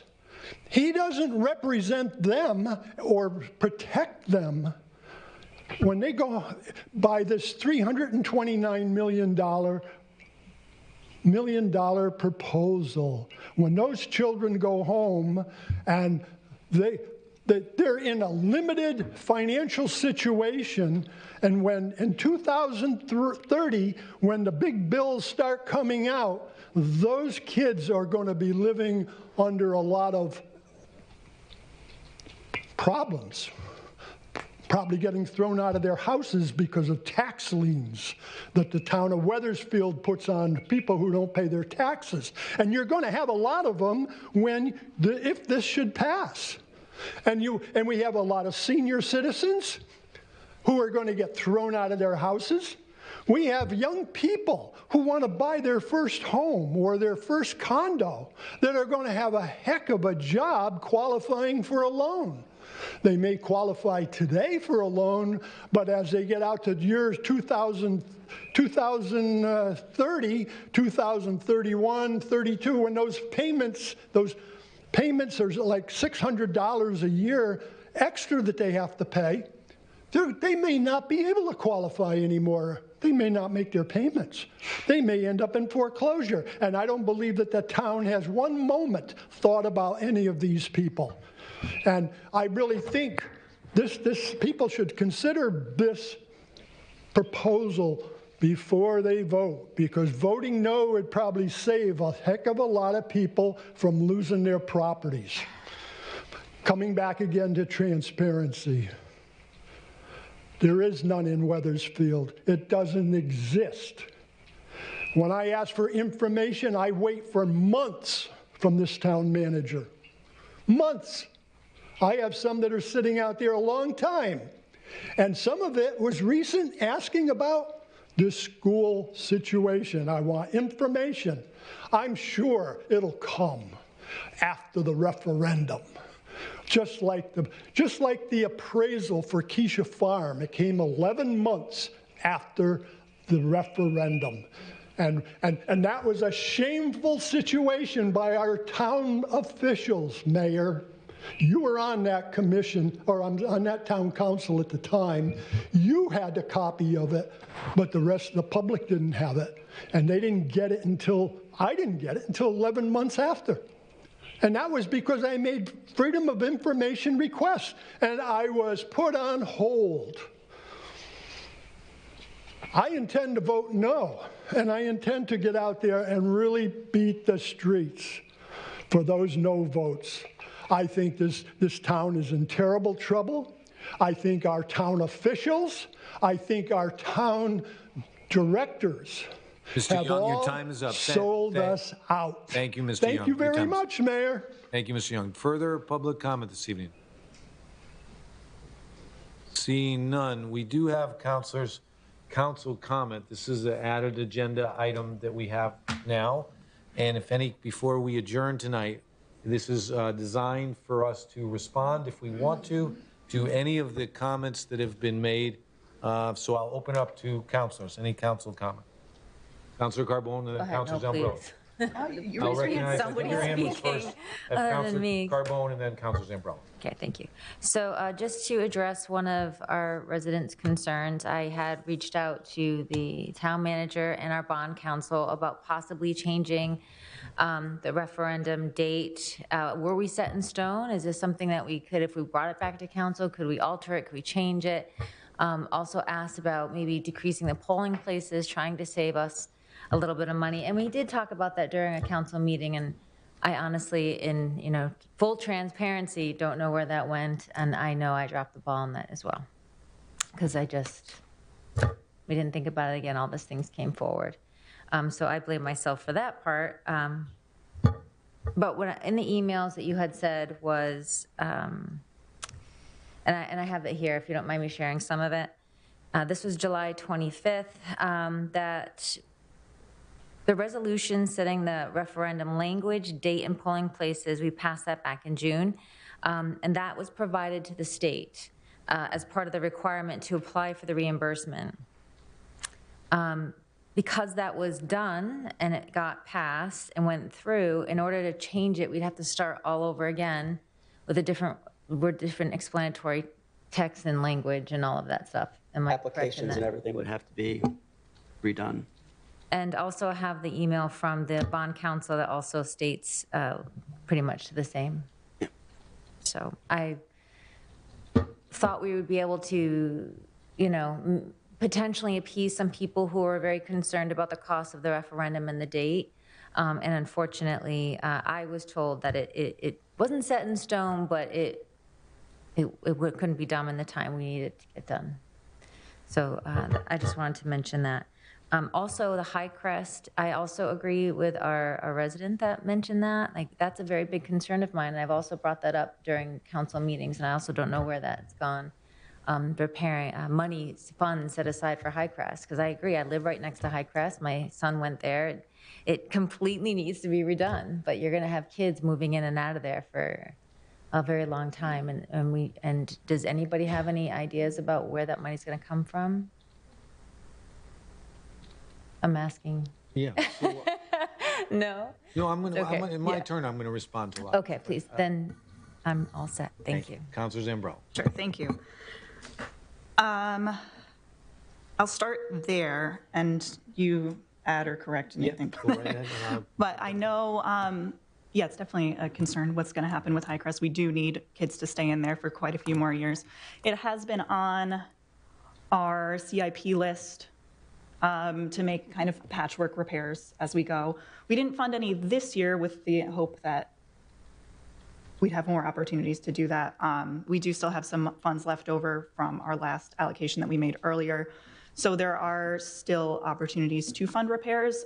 We know, I mean, I haven't specifically asked them this, but my educated opinion would be that the state is not going to reimburse repairs to a school that's going to be completely rebuilt, as we anticipate. Torn down. And torn down in 10 years. They expect that anything we do to a school with their funding for a major project is going to last 20 years. So we know that that's going to be a difficulty. We also baked a cushion into the bond language. The 88 million is the maximum we're expecting to have to spend. We're only going to borrow what it actually costs. And that's anticipating that there could be additional costs, there could be ineligible costs, which I won't get into too much detail about, but there's always some. So I know that was brought up earlier as well, that it's not exactly, or something. Yeah.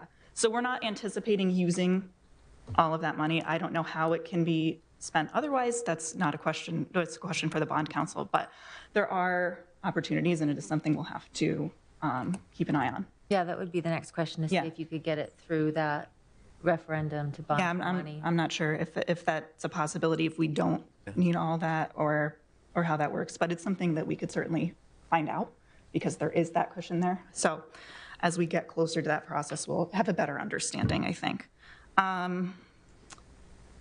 Let's see, I wanted to address a couple things. The Hanmer being last, I think we've talked about at length many, many times. It was always a decision between High Crest first or last and Hanmer first or last, because these are going to be the biggest projects. They're going to take the longest to plan. Hanmer, especially with the HDC issues, is going to take additional time, and bumping it up in the list means it delays everything else, where it being at the end means that it can be planned while the other schools are being built. So the idea is to be as efficient as possible. It's not ideal, but none of this is going to be perfect. We're doing the best with the situation that we have. The question about Charles Wright being reimbursable, that's a good point to bring up from last time, because the consultants last time did insist that it was not going to be reimbursable, that the plot of land was too small, and that was evidently not true. I believe they also said last time that we couldn't ask the legislature for any help, and that was clearly not true. So I think there were some major mistakes made in the last referendum. And that was one of them. Charles Wright evidently doesn't need to be torn down. The state wasn't talked to about that.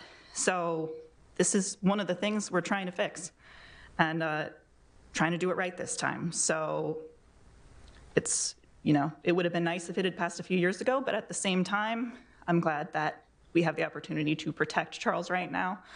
Yeah, I think that's it. Does it make a difference because it went from a K to 6 to a K to 4? Councilor Carbone, if you would address, I don't know if the public can hear you if you're asking a question. No, I was just piggybacking on what she had said about the, this Charles Wright not being viable, because at that time we were trying to make it a K through 6. Well, now it's going to be a K through 4, so the size is reasonable for that body of students. Yeah, right. And I'm not remembering the exact population changes, but at the end of the day, the guidelines for the state are guidelines. They would like to see bigger properties, but in a lot of ways, Wethersfield is really comparable to an urban district. We've got some very small lots that these schools are on, and we have to use them. So we have no property. We can't expand the Charles Wright property, and we can't really build a new school somewhere else. So it's, it's, again, not ideal. We would love to have more space, but we don't. So we won't meet that guideline, but it's not a hard rule. And DAS has already been very, very intimately involved in the conversation. They've been worked with this entire time. They understand the comprehensive plan and have been working on all the applications and given all their feedback. So we're not anticipating any issues with that. Thank you, Councilor Zambrello. Any other council questions or comments? Let me just address a couple things that came up that I want to address. First is, and it's talked about a little bit, is the repairs of Highcrest. I do feel that we have to take a serious look at that. We left out some money from the capital reserve project allotment tonight for potentially that and other needs we have. And there may be other funding depending on the referendum. But I do agree with the general point that that school, if this passes, will be used for multiple years, and it needs a lot of work. So the point is well taken, and there is some funding left. As for the date, and I've had many people call me, write to me. Mr. Woodward is no longer here. I bet he's called me 5 times about the date, and I appreciate his call, and we've had some wonderful, wonderful conversations about it. He's very thoughtful in his point of view and his opinion and the discussions, and we end up disagreeing. And I've said it before, but I'll tell everybody here what I told him, and it's the same thing I've been saying. Some of us feel, I feel, that this issue is the biggest issue in the town of Wethersfield right now, and it is so important to our future, in my view, that the question ought to stand by itself and have its own referendum. And I know that's debatable because I've heard from many folks, including Mr. Woodward. I've also heard from many folks saying, yes, it's so important, it should have its own date and its own special election and its own special referendum. And that was the vote of this council to do that for September 16th, to have the referendum on a separate date because of the magnitude of this issue in town. And that's the reason for it. Those were the 2 I want to address. Any other, before we adjourn, this again is a new agenda item this year that we added, and it was put in to respond to any particular, if we wanted to, public comment. Anything else before we adjourn? Hearing none, seeing none, councilors, I'll take a motion to adjourn. Councilor Rhodes, do we have a second? All in favor? Aye. Council is adjourned. Thank you, everybody.